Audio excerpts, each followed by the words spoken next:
मुंबई महानगरपालिकेचे आयुक्त इक्बाल सिंग चहल यांची बदली करण्यात आल्याची माहिती सूत्रांनी दिली आहे। या क्षणाची अतिशय महत्त्वाची ब्रेकिंग न्यूज।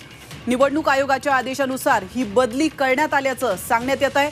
लोकसभा निवडणुकीचा कार्यक्रम जाहीर केल्यानंतर निवडणूक आयोगाने देशभरातील महत्त्वाच्या अधिकाऱ्यांच्या बदल्या केलेल्या आहेत आणि याविषयी अधिक माहिती देण्यासाठी आपले प्रतिनिधी गणेश कवडे आपल्यासोबत जोडले गेले आहेत। गणेश, अतिशय महत्त्वाची ब्रेकिंग न्यूज समोर येते। मुंबई महानगरपालिकेचे आयुक्त इक्बाल सिंग चहल यांची बदली करण्यात आल्याचं बोललं जात आहे, काय अधिक माहिती?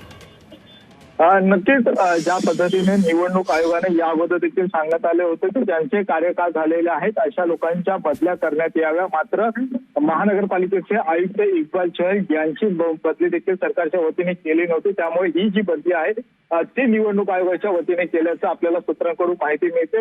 मात्र ज्या पद्धतीने ही जी बदली होणं अपेक्षित होतं, मात्र ती अपेक्षित न झाल्यामुळेच निवडणूक आयोगाने हे पाऊल उचलले असं देखील म्हणावं लागणार आहे। नक्कीच, धन्यवाद गणेश तुम्ही दिलेल्या माहितीबद्दल।